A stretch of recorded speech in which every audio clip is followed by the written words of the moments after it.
what were the key lessons that you took from your operational experience, what you've done to date, the mistakes that you made that you now carry with you into a very, very different career?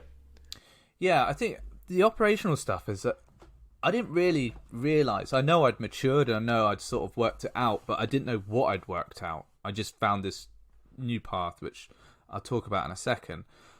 Where it came really clear for me was when we pulled out of Afghan recently this year, and it was obviously such a dramatic pullout, and we all know what happened in the news. And seeing and hearing from, and just speaking to them, like a lot of veterans being so angry about it and really quite volatile over it, which is fine. That's their perception, and I don't disagree with that. My reflection is, personally, well, without those experiences, no matter how you pull out, you got to pull out. Like, that bit's, you can argue all day long over tactics of how that was done. Do we agree? Don't we agree? I don't really want to go into that. Like, that's not my place to comment. My bit is to realise, how do I feel now it's happened and we're completely out of there? And how can I help other veterans maybe see how I'm seeing it? Without that war, we would have never had the medical experience. You got guys saving people's lives in RTAs, guys and girls, from stuff they've learnt. You've got nurses who are in casualty wards in the UK now who have been in Bastion for an experience trip, who are now just so much better at their job. Like, our kit, our tactics came on, all this type of stuff, which is great. So the skill sets really, really flourished over that time and gave us what we have now to move into the next generation of the military.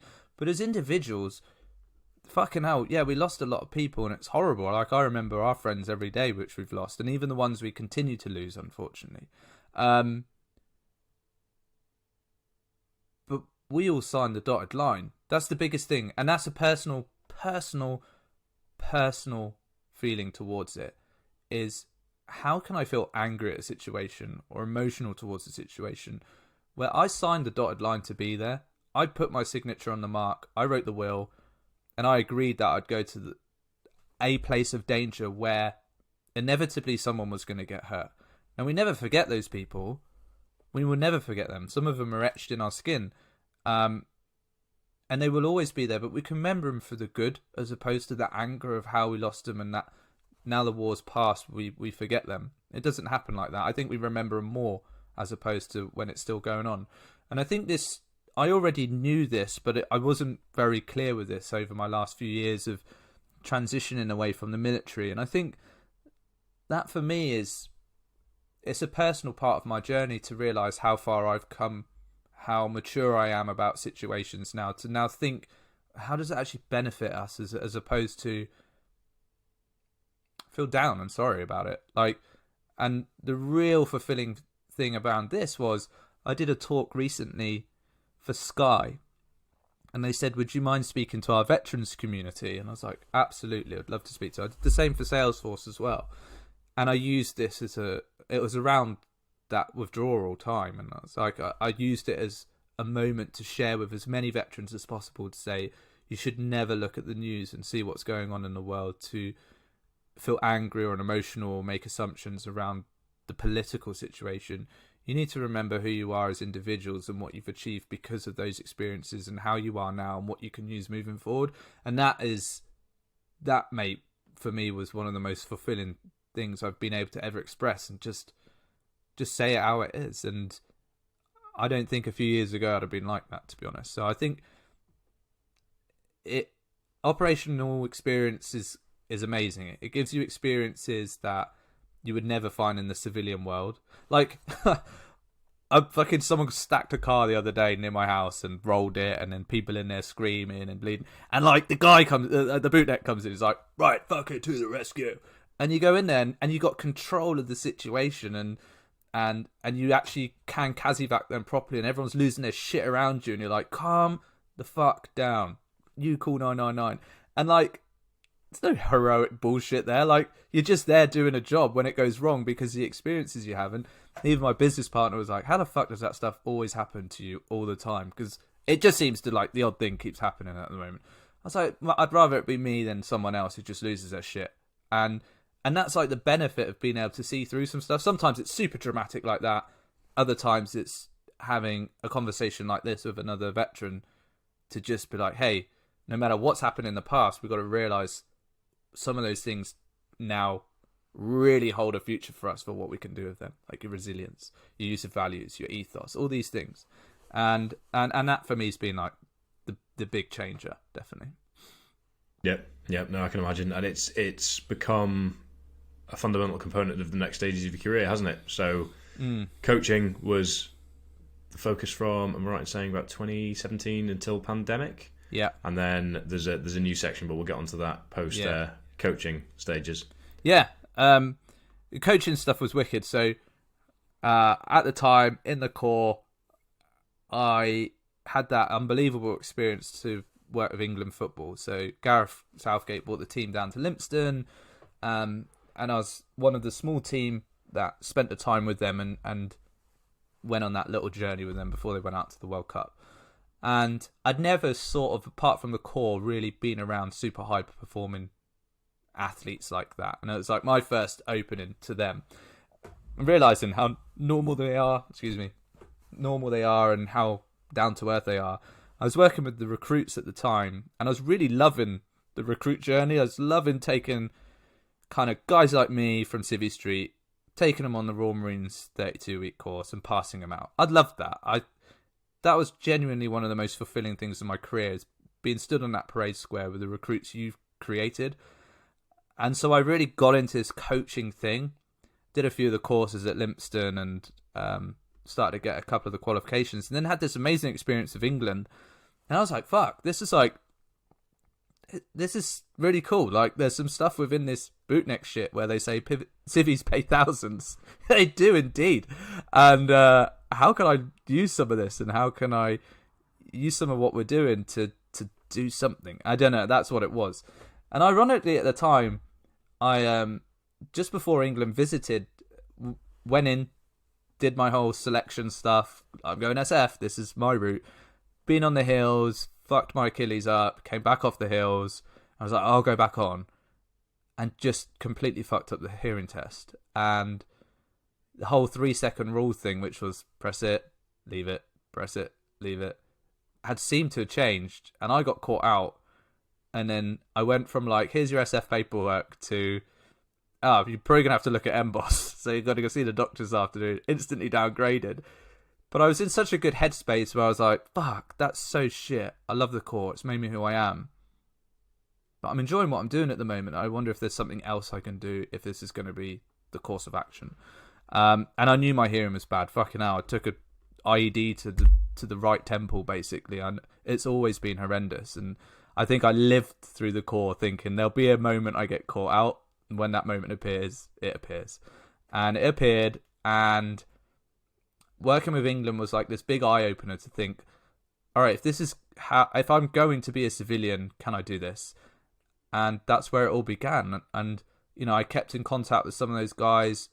They didn't win the World Cup, but their success in the World Cup really actually helped me in some way. People paid attention. You just got known as, oh, you're that Marine who worked with the England football team. It was really cool, and it just gets you through a few more doors. And then Anthony, who's my business partner now, Tomo, we started talking, and we were like, hey, should we go fucking change the world? I was like, yeah, why not? And then we went on this coaching venture, and we had an amazing time. Like, 2 guys, 2 ex-bootnecks. We were making really good money. We were working with some incredible businesses. We were running an Engage program for 3,500 employees, just Tomo and I, training literally every single one in small workshops for one of the big banks. We ended up working with Facebook. We really leveraged the veterans community to see where we can get to and talk to people. I wrote the book for Penguin, and we're just having a great time. We're just having a great time. And I thought, fucking hell, this is easy shit. This is only going to get better as well. And then, yeah, the news started piping up once again about things going wrong in the world. And March last year, it all went tits up, didn't it? And we were like, what are we going to do now? Yeah. from your perspective, reflecting on all of the experience you've had within the army and now out, Mm-hmm. there will be military applicants, there will be military personnel, there will be operators listening to this. What are the biggest mistakes that you see people making along the way in terms of their fitness?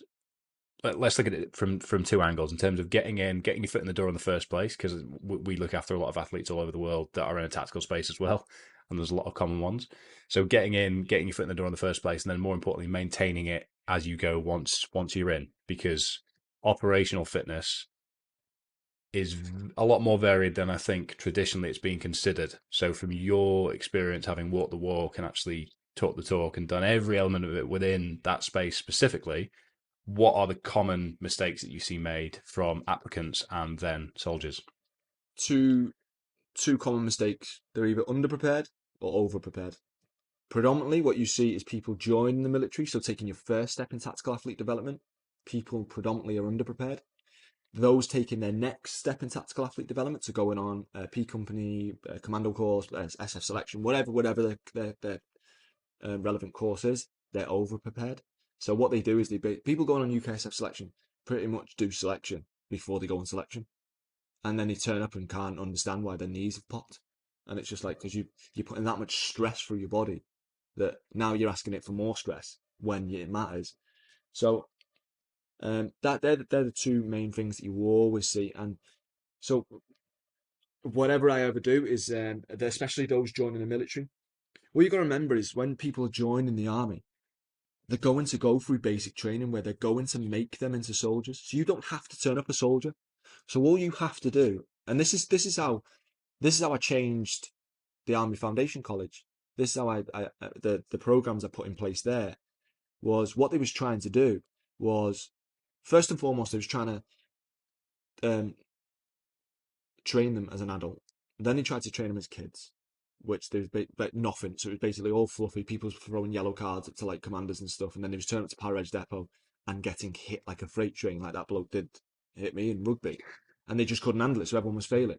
So what I then turned up, and I know there was a lot of science involved in it. I turned up, I understood peak height velocity, and I looked at maturational status and noticed there was a window of opportunity of testosterone levels in 16-year-olds where we could make them absolute monsters. But predominantly, it wasn't about making them paratroopers. So only a few of them want to go and join the parachute regiment. My first cohort was 20 people wanted to go, and there's like 1,800 people in camp. That's not just junior soldiers mixed, but 20 people is quite a small amount. So I created this program called Op Achilles, and I didn't name it, by the way. I hate the name. Some commander probably got an MBE for that, but it's yeah, dreadful name. And I don't even know how it's relevant to the parachute regiment. I have no idea. But Reinforcing people's ankles? I don't know. maybe, yeah, maybe. Well, we did actually, so fair one. But what we did is I realised straight away that people had tried this before, and what they've done is, you're right, I've got to create this program that's external to their normal program. And I was like, okay. So the problem is no one's passing parachute regiment training as a junior soldier, and they're all failing, maybe because they're not good enough or fit enough. And I said, okay.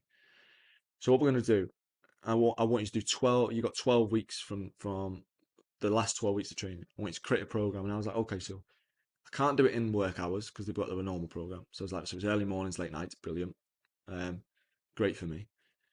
But more isn't always better. So just adding 3 extra sessions a week for 12 weeks, so doesn't necessarily mean it's going to be a better product. So what I was like, so I had to start managing. And that's when I really started delving into the science of individualization in training. Um, I created this program whereby we just not only did it do the maturational stuff we've just talked about, but I was focused. It was athlete led. I treated these kids like athletes, like they was at an academy. Up the scoff. So I wrote to Defence Naval, I think it's called, where it's like that's who determines how much calories each soldier gets. Wrote to them, said we're doing this, we're doing that, and managed to get it ticked off that now everyone on this Op Achilles pathway would get a 4th meal in the night. That was twofold. Not only did I want extra calories because I was training them more, and we wanted to do hypertrophy, build the muscles. I'll come on to why. But I wanted to sit them all down together. So in Harrogate of 1,800 people, these 20 people spread out across everyone. So the first time they would see each other was at Parage Depot, normally. Now, That wasn't okay. So what I thought is strength in numbers. If they know each other, they're less likely to fail. They'll hold on to each other. And my rationale behind it was, um, whenever they get on the stretcher race, for example, on P Company, if you know that bloke to your right, you're more inclined to stay on. Because are you really going to give him 100% of your weight? Are you going to come off? Because that stretcher still has to go. Are you going to give that man all your weight? Now, if you don't know him, you won't care. But if you do, you're going to stay on it. So I thought I'll get them all together and start eating together. Build the psychosocial element of training. So what we do is we go and have a meal, and during that meal, I'd bring in paratroopers to come and speak to them and talk to them about. I'd bring in instructors from depots as a familiar face when we got there, and it was, we built this program. And what I found is that the program wasn't designed to make them paratroopers; it was designed to make them survive. Because I remember all those years ago, it's about survival. The fittest people failed when I went through training.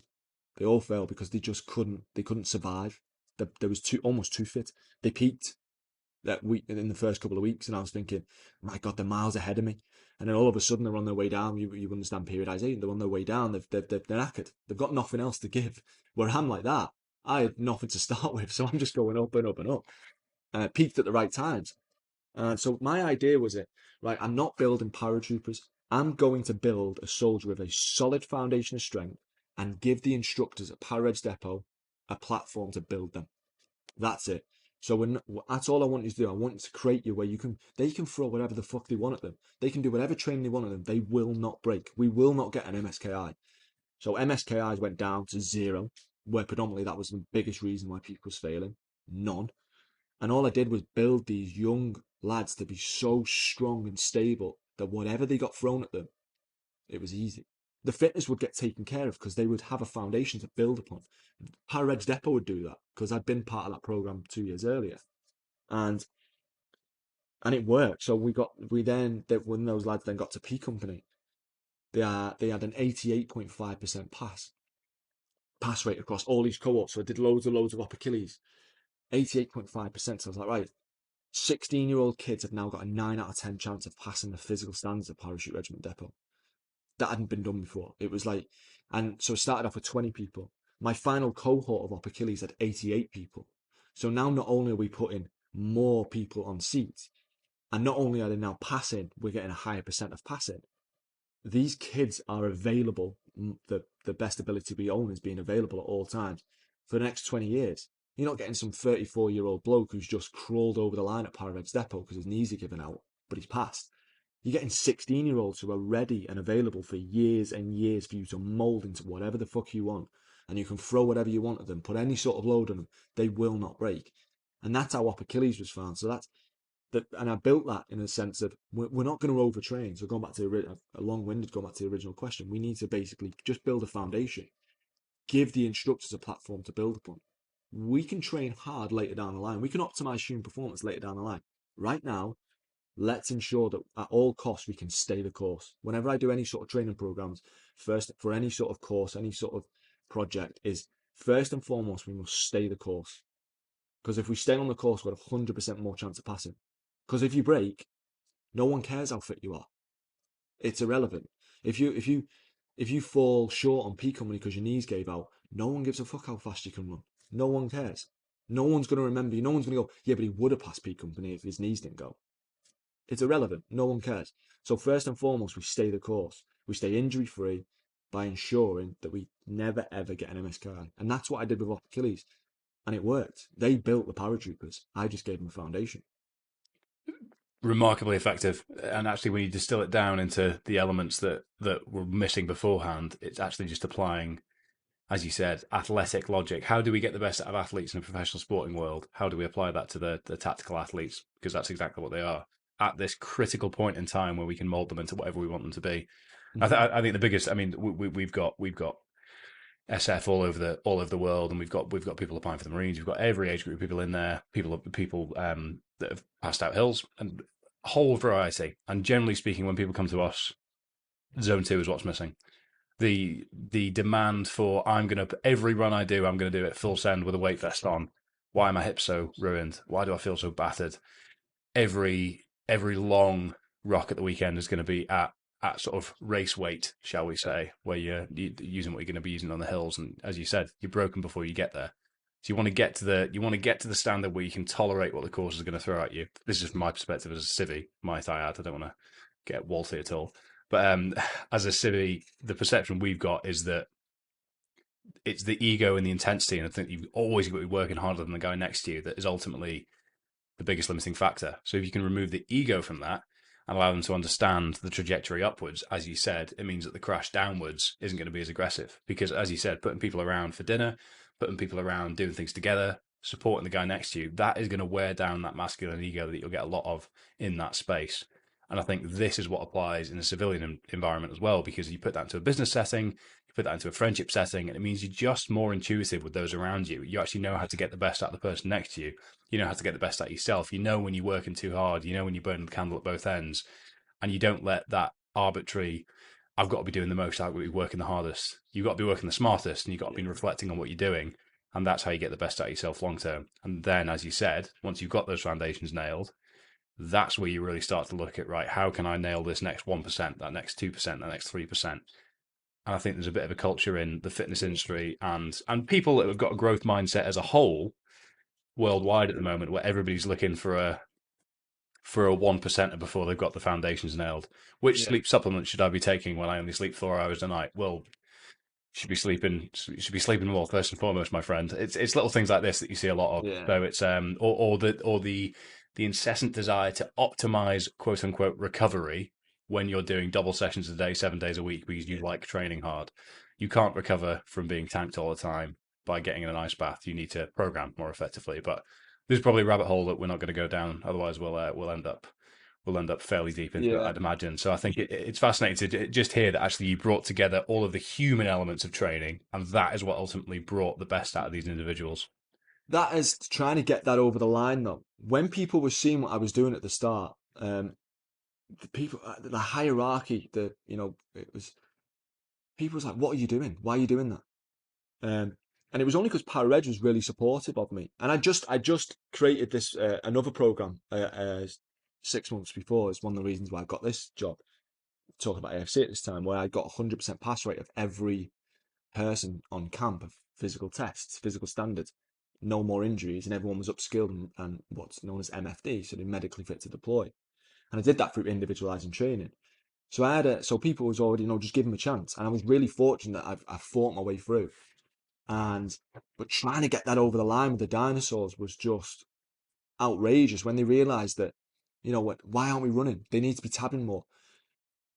So Up Achilles is still going, and they've just sent their lads up there, and they was talking about they've just finished their another test that they do up there is a 2-miler, sub 18 minutes, carrying around about 20 kg, and every single person come in under 16 minutes, 16-year-olds, and they don't, and they was like, oh, it's amazing, it was really good, we're getting a really quality standard, and it was like they've done one loaded march on Up Achilles, one, and it was like, this is so me trying to get that signed off 2 years earlier when I'm telling them, no, we ain't going doing loaded marches every day, because that's what they was going. No, the reason they're failing is because they need more. They need to get under load, under the Bergen, needs to be doing more tabbing. I was like, okay, leave it with me.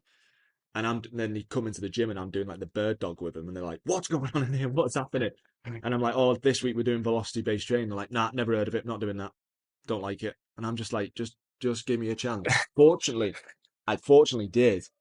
And then obviously, when pass rates rocketed, people start believing them. But not only was the hierarchy believing, I couldn't get the junior soldiers were. This was catching on. And I said, right, I got them in this room and I was like, we are different.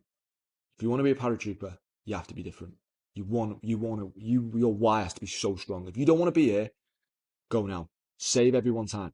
Walk out the door now. Go and join a different unit. It's no hardship, no hard feelings. No one's going to take the piss out of you. And then this is where the secret athlete concept came to. I said, right, we are different. And I want you to believe that. You are better than everyone. And if you believe that, it's great. However, you are not a paratrooper yet. So you do not walk around this camp and you do not belittle anyone. And now I'd have this bigger horizon of the military and I had a better understanding that other units are really good as well. And I've got really close mates in loads of other units. And I was like, You do not belittle anyone. You train in silence and you win in silence. You are not a paratrooper yet. So you walk around here and you help everyone and you're there and you still win, find a way to win, be the best at everything. But I want you to do it in silence. I want you to be humble about everything. And that's where the secret athlete concept started coming from. I was like, what we do in this room doesn't leave this room. What we do in training doesn't leave the training. If people's back squats were like going through because you start doing specific training with people with a low training age, we both know numbers go through the roof. And I was like, don't tell anyone. Great. Shake your partner's hand and that's it. It's done. Well done. You just doubled your back squat, but we don't talk about it again. We just utilize that as a model to train from. And that's where the secret athlete concept started coming from. And that became really, really powerful. You could see chests getting bigger. You could see people growing, and at the end, what they do is they get fitted out with their kit before they then go into phase 2. So what I was trying to do is basically bring everything over. So the transition was really simple. It wasn't just a physical pathway. I was trying to do loads of stuff. So their instructors would come over and they'd fit them. And the lads were in the gym with their tops off getting fitted with all their new Vertus kit. And it was just like, and I could see these people were jacked. These 16-year-olds were jacked. And I was like, we've done well here. And yeah, and he was just ready for it. And he was ready for absolutely anything, which is the Parachute Regiment motto. And he was good to go. And we created these monsters, these secret athletes that were just ready to, whatever you thrown at them, they was good to go. Given the operational experience you've had, I can imagine that was a big driver for the paranoia, a big driver for the anxiety that led to depression. But looking back now, what were the key moments along the way? Were there any sort of operational moments that really stick in your head as lessons learned, or moments that really defined you as a character, or anything that just sort of stuck up with the Hollywood element of the army? Were there any things that you really want to highlight as key development moments for you, formative moments that made you the person you are now? Yeah, I think there's probably hundreds and hundreds of occasions in the 3.5 years that I spent in Afghanistan and Iraq on the front line, which defined me and made me the person I am.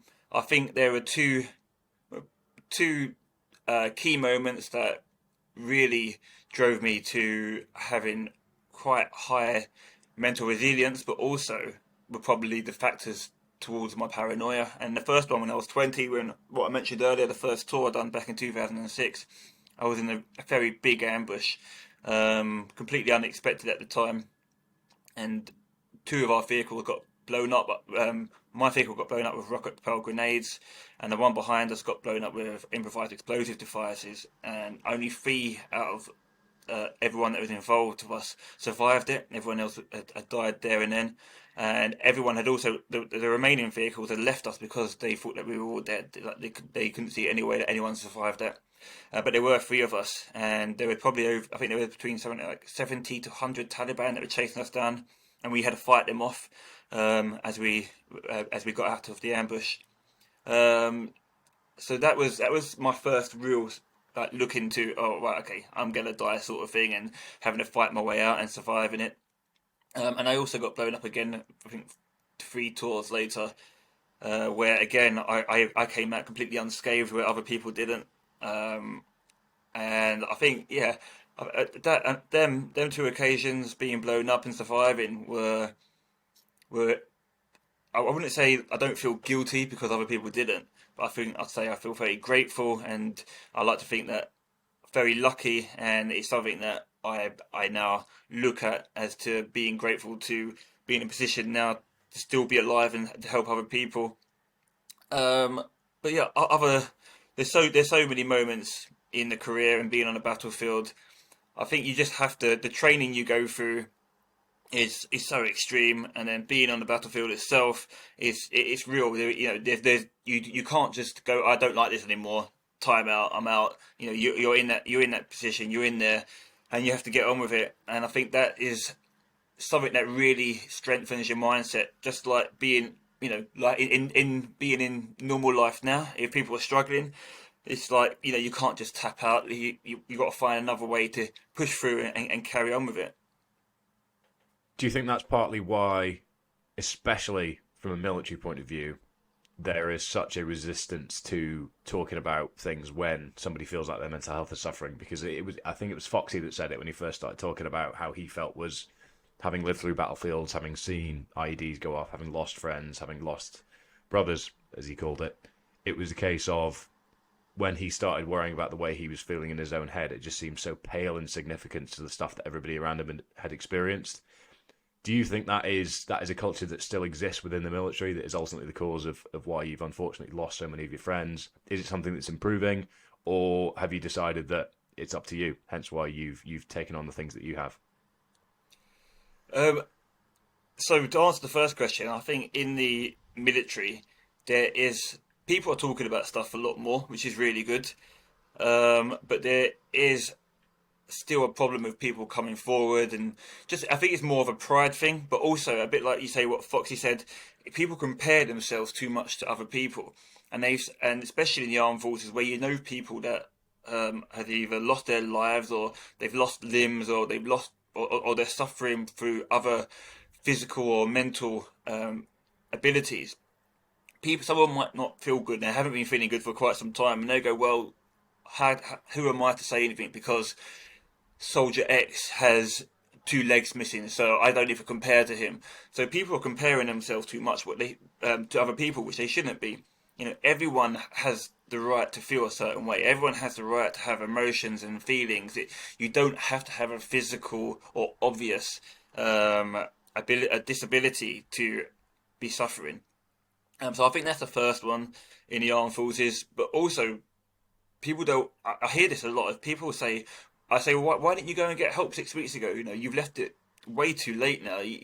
You're now in a place where you need to fit, significant help. Where if you would have said something 6 weeks ago, you could have got better help. And quite often people say, well, I didn't want to take a place away from someone else. I know that places are limited, and also I know that there was an exercise coming up, and I was the only one that could do a certain thing. And so there's a lot of guilt in people's heads, and a lot of loyalty as well towards their regiment or corps or whatever they're in. So there is that, and I think there needs to be more of a culture to teach people that it's okay to just get help in the early stages, or even better than that, when you're in a good mindset, learn different methods that can help you with your positive mindset that you then use on a daily basis that keeps you in a good state, a frame of mind. Or when you do come to a stage in life where you are struggling, you can now implement these different techniques and methods that are going to make you feel better. This is where I think civilians society can learn an awful lot from the military, because especially in a corporate setting, because that resistance that you just referred to there, the fear that I'm going to keep suffering because I need to do my job, is actually inhibiting from doing your job as effectively as you are able to do so, isn't it? Because if you go into a war zone and you are not 100% in the head, and you know that, you are putting the person next to you at risk. Whereas if you'd actually acknowledged, done the reps, done the work beforehand to try and alleviate that, then you would be a more reliable operator. In the same way, in a workplace, it's why nipping things in the bud and making sure that cultures are working with their employees rather than working against them will actually make more productive and therefore more profitable employees. So I think the premise of everything you've just covered there is that the earlier we can take control of these things, the better. And that's why it's so important to have conversations like this one, and to raise awareness in the ways that you have done, to actually bring this to the forefront of people's minds. So it's prevention, not cure, ultimately, isn't it? Which leads us quite nicely on to, you've recently ran 5,000 miles around the coastline of the UK. Why? Yeah, it just popped out for a pint of milk, as they always say, and kept going. Got lost, yeah. It got lost, yeah. Myself and 3 others, we set up a charity called Head Up Charity, and we're developing a 7-day positive mindset retreat for anyone in the armed forces and veterans from any service, including reservists. So it's over 5 million people in the UK that can use our services completely for free. It doesn't matter what sort of mindset you're in. You can be in the best mindset or the worst mindset. We want to give these teachings to as many people as possible. And all they do, they come down to a retreat for 7 days, completely for free. And they learn multiple different things, from nutrition, sleep cycles, hormones, animal therapy, music therapy, eco-therapy, cold water therapies, journaling, affirmations, and stoicism, and more. And all it's to do is give them awareness and understanding and different things how they can improve their mindset. So we're in a 2-year fundraising and brand awareness stage, and we said, look, how are we going to let the nation know who we are? One, so that people know to come and use our services once we open the doors. Two, to get some fundraisers and get our name out there. We want to.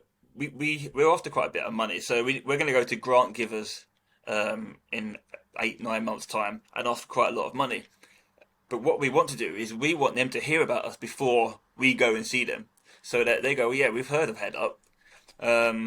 So we were like, well, we've all got to do something big. Let's do something. Let's put ourselves out there. Let's show people the passion we got. Let's lead by example. We're asking other people to fundraise for us, so let's show them that we're willing to put ourselves on the line as well. So I put my hand up first. I said, look, I'm going to do something. The armed forces is mainly made up of Northern Ireland, Scotland, Wales, and England. What if I ran all around the circumference of these countries and speaking to different people, finding out what's working for them, what's not, giving talks, trying to get some awareness and hopefully get some media attention as well and get the name out there as much as possible. So the other three said, look, that's pretty mad, like, why don't you just run up and down the country or something? But I was like, no, I'm going to give it a go. So I said, well, I'm going to run 15 miles a day. And then when I plotted the route out there, it was a year and a half, and I was like, "There's no way I'm going out for a year and a half." So I redone it so that on average I was running 30 miles a day, and it took me 7 months. So I started on the 1st of March 2022, and I finished on the 1st of October 2022, and I ran on average 29.6 miles a day. But it was never exactly that. It was I think the shortest day was 18 miles and the longest was 42, and that was 6 days a week with all my kit on me. So I had 10-kilogram bag on me, and I was just running from place to place, and then just staying with random people, anyone that would put me up. So I was very lucky to stay with everyone from lords, MPs, teachers, veterans of all sorts, fishermen, just a whole wide range of people, and it was fantastic. And I gave talks and I had business meetings. I had quite a lot of media attention from national and local media platforms. So, and it went really well. It was fantastic. I had over 700 people join me running, which really helped. So the shortest distance was something like 100 meters. A lady who couldn't run, she just wanted to be part of it. So she fantastic. Yeah, I know. It was so good. She was like, I can't run, but I just want to do it as much as I can. And she got about 100 meters and was like, that's me. And I was like, oh, amazing. Thank you for being part of this. And the longest someone stayed with me was for 6 days, which is really nice of them.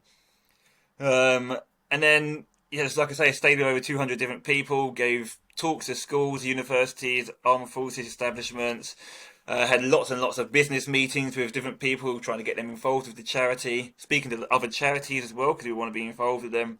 So there was just so much to this. But there was lots and lots of adversities on the run, as you can only imagine. Snow blizzards, heavy wind, heavy rain, fields which just covered with mud, heat waves. I cracked 2 ribs along the way. I got bitten by an adder. I think it's important. It's important to cut you off here and note that you cracked the 2 ribs slipping in the shower, didn't you? Yeah. Thanks for letting everyone know. I just thought it's always the way. I was speaking to somebody at the Gymshark store opening the other day who's about to step on stage at the Olympia level bodybuilding, and he's done his ACL on a motocross bike, not in the gym. Just say it's never doing the thing that you're doing; it's always something else, isn't it? It always is, yeah. But I would have certainly said to him, so close to an event, I probably wouldn't be on a motocross. But I think we all have to wash though, don't we? So I think I can get away. He makes me look a bit good on that. But yeah, I slipped in the shower, cracked 2 ribs. It was very, very uncomfortable for about 3 or 4 weeks. But I'm happy to say I carried on each day.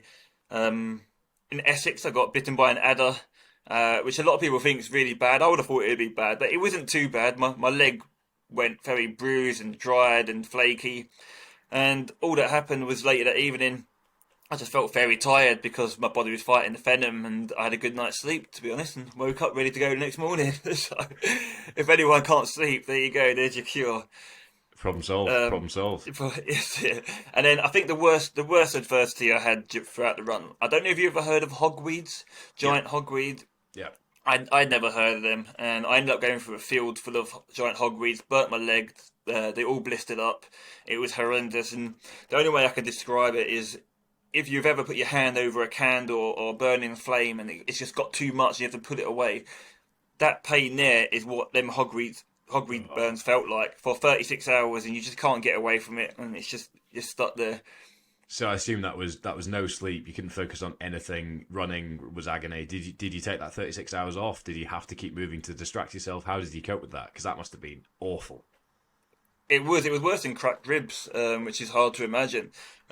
Just because the pain, my everything in my body was just drained and focused on the legs, and I'd gone completely white throughout the whole time. But I did carry on. I said from the very beginning of my run, I don't want to miss 1 mile or 1 day, no matter what the adversity, unless it's I broke on my leg or back, I physically can't move. But if I can still physically move, I want to get through it. And the reason why I wanted to is because I wanted to show people, no matter how much physical, emotional, psychological, mental pain that you're in, you can get through it if you just keep going, no matter how much it hurts, no matter how difficult it feels at that moment in time. And trust me, when I had them hogweed burns or cracked ribs, I did not want to run 30 plus miles each day, day after day.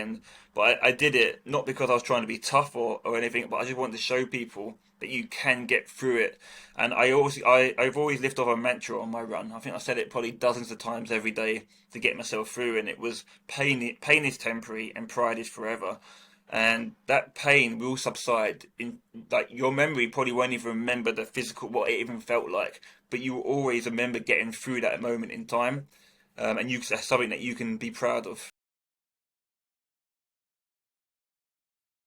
And how was it on the flight over, knowing what was to come? Was it a buzz or was it fear? Yeah, what was the emotion? A bit of everything, to be honest. It was a good buzz because this is what you kind of join up for. This is what you train for.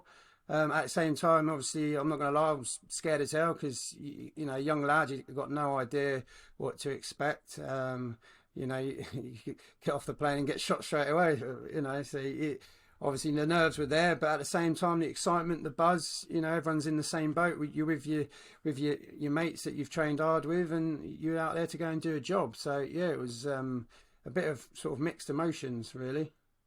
And how important did that community, that brotherhood, that sort of solidarity between the lads become throughout those tours? Because all I've heard is just how it's sort of the DNA that runs through everybody's experience. Yeah, it is really, because at the end of the day, the man next to you, left or right, he potentially could save your life, and we rely on them, they rely on us, and it is that sort of brotherhood and that family and that camaraderie that gets you through, because at the end of the day, you're all in it together, and you go out on the ground together, and you all want to come back together. So you all got each other's backs, and that you all done the same training. You all bring certain different qualities to the team, to your section or whatnot, and everyone's got a role to play, and you just want to.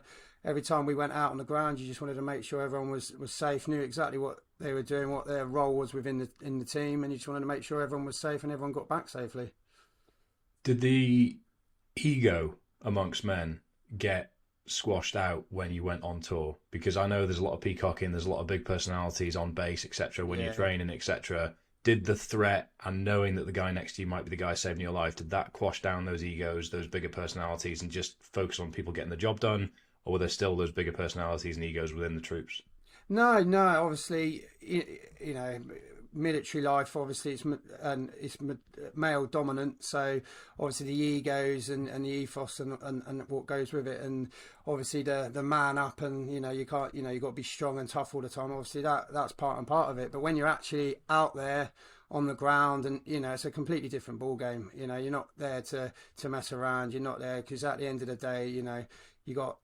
For me, I was a corporal, so I was in charge. I had 8 guys in my section, so those 8 guys were under me. If anything happened to them guys, that was down to me as their team leader. If I sent somebody to go and do something, or I asked them to do something, and they got injured or killed, that's on me because I've asked them to go and do that. So it's all right having all the the macho stuff back at camp and that, but when you're out on the ground, everyone knows their role, everyone knows the job, and you haven't got time for any of that kind of nonsense really, and everyone, you know, kind of screws the nut, as we say, and just gets on with what they've been told to do, what their role is, what their job is, because at the end of the day, you know, we're all important, part of the team. We've all got slightly different roles to play, but together we're a family, we're a team, and we all want to come back safe. So when you're out there, that kind of all gets squashed a bit, and you're there to make sure everyone comes back each day, everyone comes back safe, so knowing that they can fly back to their family and that at the end of the day. That's one of the biggest and most translatable learnings, messages I've heard from all the military guys I know over the years. And I think for me personally, it's just ego is the enemy is sort of a nice buzzword that we've heard. But the application in a war zone is, at the end of the day, one of the most black and white ways of executing the job that needs done in our human existence. So in the corporate world, in our day-to-day lives, being able to actually try and detach ourselves from our own ego, from our want to peacock, from the sort of macho stuff that we all try and default to sometimes. Yeah. I think one of the biggest lessons that civvies can take from military experience is trying to move away from that, acknowledge what your weaknesses are, acknowledge what your strengths are, work together for a common goal, and actually we'll get more done. Exactly. And that comes into the mental health narrative as well, doesn't it? You can't be solid all the time, but you can be a bit more solid a bit longer if you've got people either side of you there to support you. Exactly. It's that thing though, you know, you train us up and you expect us to go out and do this role, and then obviously we come back from these war zones and these operational tours and that, and then you're expected to just slip back into sort of normal life. But it's like, you know, sometimes it doesn't work like that. It's quite a hard balance to find, you know, because at the end of the day we're out there doing a role, obviously protecting Queen and country, protecting the man next to you, left and right, you know. So it's a hard balance, but it's what it is. We all signed that. We knew what we were doing. We were, you know. Yeah, that's it, isn't it? That's it. So if you're happy to, can you just run us through the circumstances, the experience, the day where you suffered the injury that's now become a defining part of your life? Yeah, no doubt. So when we came back from Iraq, obviously Afghan had kicked off as well. So straight away we were back-to-back tours. So every sort of couple of years we were going off to Afghanistan. So I initially did Herrick 5, which was I think one of the second or third tours of Afghanistan. Now, at the time when I went out on Herrick 5, that was more of a sort of fighting kind of sort of close-up fighting scenario. So IEDs hadn't really come in theatre by then. So they were still in Iraq. They were still in other sort of countries, and the Taliban and hadn't really clocked on. It wasn't until I came back off Herrick 5 that the next tour, the next lot of guys and regiments that went out started getting lots of injuries. That's when IEDs came into theatre. They started learning the trades, learning the tricks, obviously bringing in other people from other sort of countries to help them. And then that's when we saw a massive surge of obviously guys and girls getting injured, you know, losing limbs. And then from then on, it kind of every tour was expected. So then for me, I went back. I was actually due to get posted out of my regiment to go to training reg to help obviously train recruits, but I didn't want to go. I wanted to stay, knowing that my unit was about to go back out to Afghanistan. I wanted to stay with my lads. Obviously, I'd helped train and develop them. You know, we all know the ins and outs, what every man and woman's good at and what they want, you know. So I wanted to stay. I didn't want to just hand that to someone else and sort of get posted off to training reg, knowing that, you know, my lads are out there fighting and I'm stuck at training reg teaching recruits. So I volunteered to stay on and go back to Afghanistan. So on Herrick 9, I was literally a month into the tour. So normally what happens with my regiment, we normally do, so engineers get attached to, so we had 9 squadron who were the engineers who were attached to the para reg, and then we came in and we do like a handover with them. So we end up working a month or so with the Power Edge, learning the ropes, learning the area. So when the Royal Marines come in, we can brief them up on the area that they're about to occupy, and then we obviously then do our tour with those guys. So it was literally not long after the Royal Marines got into theatre. We were going on we'd done a couple of recce's, couple of sort of going down to the locals, speaking with the elders, finding out what's what, and just showing everyone the area. At the time, the FOB, which is the Forward Operation Base where we were staying before, we were sharing with American Special Forces, but we wanted to have our own separate FOB, about a K sort of north of them. So we can still operate in the same area, but we just wanted to have our separate base. And it was of the morning of, we were doing a recce. We'd done a recce a couple of days before of an area and a building, a local building that we wanted to buy off one of the locals that we were going to take and occupy, and that would become our new sort of base, our new home for the tour. So we'd done a recce two days before. It came to the day of actually moving our unit into that base, and obviously the Taliban watch us all the time. They like to watch us, see what we're up to, and that obviously they could see that we were moving into a different base. Throughout the morning, they were taking pot shots at us, trying to obviously stop us and that. I got to a wall. We came to this wall of this compound, and we didn't want to go round left or right because we'd done that before. So you want to try and use different routes, so you're not obviously predicting where you're going to go. So as an engineer, obviously carrying explosives, I was like, right, we can just go straight through this wall quite easily, not have to worry about going one of the routes that we've already taken. I then set a charge up on the wall and knelt down to light it, and 3 rounds hit the wall above my head. Now, I had to make that split-second decision. Right, what do I need to do? So, obviously, I had a demolition to set off so the lads could get in there. I'm getting shot at. I cleared a safe route up there that takes a bit of time. I didn't mark it out because the plan was to set a charge long enough for me to mark and clear a separate route back to the wall where the rest of the lads were stacked up waiting. So I had to make a split decision while I was getting shot at that I would set a quicker charge to get in there quicker. And I knew roughly the route, give or take, that I'd cleared coming up. So I thought, right, I'm going to take my chances. I set the quicker charge, turned around, started running back. I got about 2 meters away from the wall, and it just literally went bang. But it was weird because it was slow motion.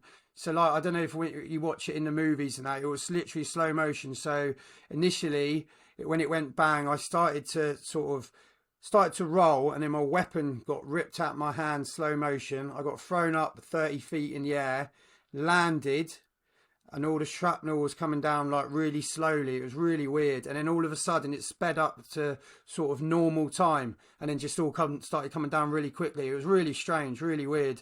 And then I could hear gunfire everywhere, and it was all a bit crazy. And then the medics were on me, trying to give me morphine and putting tourniquets on me because I lost a lot of blood. I didn't have a clue what was going on.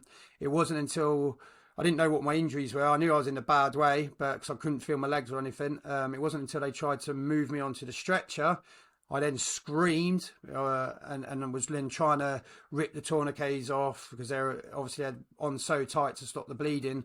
And then that was the last thing I remember. Now, normally when you get injured, they try and fly the soldiers out within 24 hours back to the UK, because if you can get them out of the country within 24 hours, the rate of survival was much higher. Now, where I was on the ground where I got injured back to Camp Bastion, I was about 18 minutes flight time. If I'd have been 21, 22 minutes flight time, if I'd been another few hundred meters or another K up the road, I probably would have bled out before I got back to Camp Bastion. So I wasn't in any fit state to fly straight out of the country. I had to have 10 emergency operations in Camp Bastion. And then I actually then flew out the following day back to Selly Oak in Birmingham, where then obviously they operated on me. And then I spent, I think, 6 months in intensive care. I had 46 operations in total. And then from there on, went obviously on to rehab, which was 2.5 years. and that was it. I can't even begin to imagine the emotion, the stress that goes with something like that. But it's strange because it's 13 years. It's been 13 years, and I remember it as if it was yesterday. Obviously it'll be something that will never leave me. But it's strange because, like, like I said, that slow motion, it was so weird. It was like everything slowed down for that split second, and then it all just sped up, caught back up with itself, and then so it's just a strange one. When did reality set in? Was it post-intensive care when you realised that this is when you started to recover and you were actually getting back to some sense of a life? When did you realise actually this is such a significant change and this is something that I've got with me for the rest of time? I suppose it wasn't so. I was in intensive care. I don't really remember much of the intensive care for a while. I was in and out every day operations. Some of my operations were 8 hours long. I mean, and I was on all sorts of medications. So the intensive care part, I don't really remember. It was until I got moved to the burns unit because I had quite a lot of open wounds and I was getting quite a lot of infections. I started coming around a bit. They then started giving me, sort of 2 or 3 days before operations and stuff. I lost loads of weight, wasn't really eating, sleeping loads, to the point where I had a drip through my nose where they were feeding me protein through the night, because obviously your protein helps with your muscles and your growth, and they're obviously trying to help everything repair. So I used to wake up in the morning with like rock hard belly. Women would come around going, "Do you want breakfast?" And I'm like, "I'm really hungry, but I can't eat anything because my belly's rock hard for the protein." So it was probably then, when I was in bed, laying in bed, nothing to do all day, that I started to realise, what my injuries were. Started to realise that that's the end of my military career. What the hell am I going to do now? I'm never going to walk again. I'm never going to do this. And that's when it all starts coming crashing down a bit, and it kind of hits you for a bit then. Were you grateful to still be alive, or were you thinking darker thoughts at that point? I think probably at that point I was a little bit thinking more darker thoughts. I was like, that's the end of my life, and you start questioning things, and you're just like, why me, blah blah blah, and even though why me, I chose to join the military, I knew exactly what I was getting into, but you just, that thought process and the things that go through your head, because the mind is an amazing thing and you can't control everything. At the time, it was then, I think it was a lot more, a lot darker thoughts, and just a lot of anger, like, why me, why, that's my life over, what the hell am I going to do, I'm never going to walk again. It wasn't until other lads, injured lads, started coming through, and there was lads in bed spaces opposite me with 2 legs missing, arms missing. I then to start process a little bit, going, actually, I've lost 1 leg, I'm still here. There's lads that haven't come back, that have lost their lives.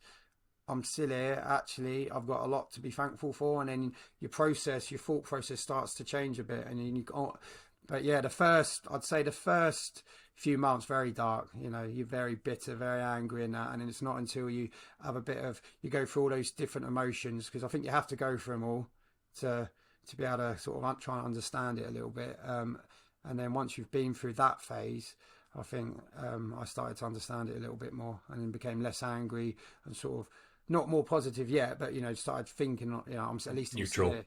Yeah, I'm here. I'm still alive. It could be worse. I could be dead. I could have lost 2 legs. I could have lost 3 limbs.